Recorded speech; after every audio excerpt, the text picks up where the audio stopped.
Hello everyone, this is LB3 and I am back again with another video.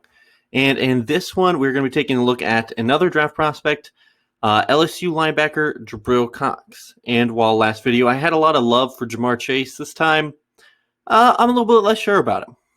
Cox was a zero-star coming out of high school, where he became a star for North Dakota State before transferring and playing his final season at LSU.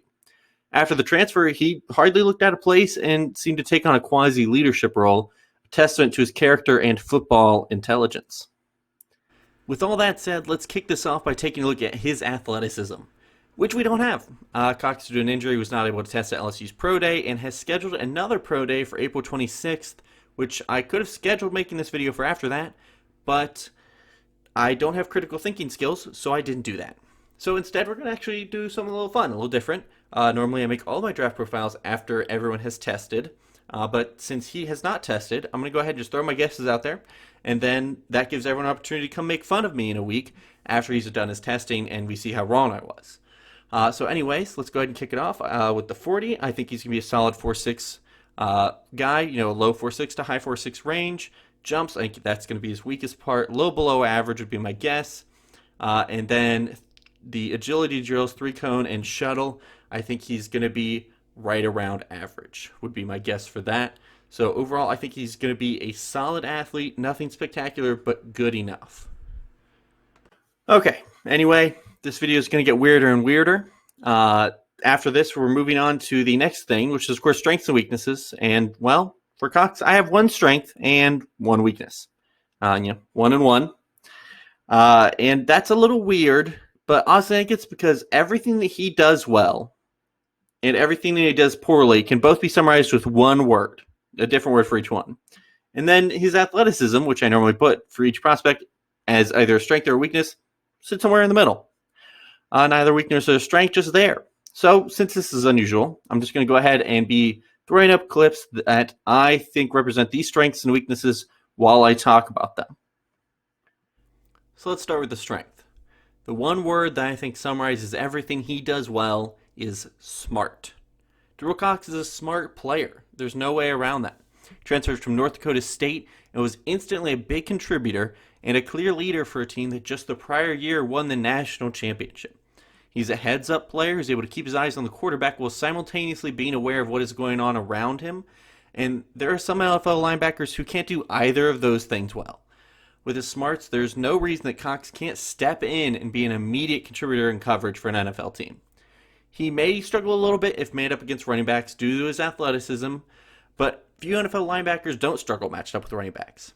In zone coverage, I think he's going to instantly be a starter who should help teams cover the middle of the field a lot. I think that his coverage is an absolute rarity among NFL linebackers.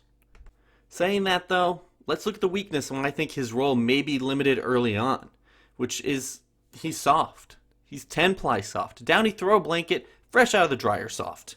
The physicality is just lacking in his game right now, and he's a liability on rundowns. It also seems like he's just taking too long to think about it and is hesitant to do anything. This often works in his favor in coverage because he's a very cerebral player, lets him stay in position to make plays. But in run defense, he needs to be more aggressive, both in making the decisions and then in taking in blocks and making tackles. Too often you see him almost casually engaging with the line and eventually pushing them off, but not until it's far too late to actually make an impact on the play. This is absolutely something he can work on, especially in terms of taking on blocks and being more physical coming downfield. But I think early on I would try and limit him to more of a passing down role, which is admittedly very needed in today's NFL.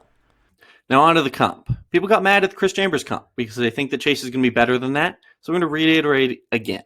Comps cannot and will not ever be perfect. When doing comps, I try to find a player who's successful in the same way that the prospect is. Now, on to Jabril Cox comp, I am trying to find someone who is cerebral, lanky, and really wins despite some limitations in their athleticism. And who I think that really is former Cowboys linebacker Sean Lee. Now, Lee is different in some ways, but I think the way that they win is super similar. They're both extremely smart, extremely cerebral, good in pass coverage, especially zone, but they have some athletic limitations. Now, big difference is that Sean Lee is more explosive than Cox is, in my opinion, and he is definitely a lot more physical. But that's something I think that Cox can grow into. And in terms of how good he is in zone coverage, which is what teams will be asking him to do early on, I think that him and Sean Lee are very similar because they're both super smart, athletically limited guys who succeeded in coverage.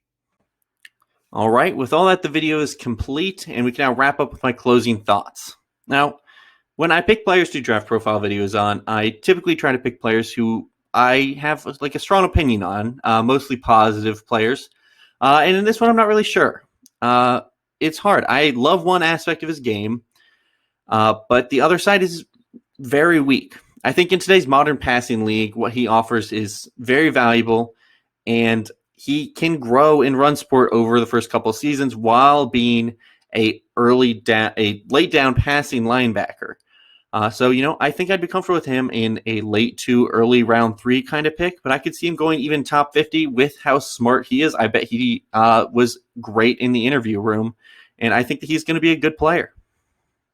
My next video is going to be on Kyle Pitts, so be sure to check that out. I think it's going to be a lot of fun. He's a great player.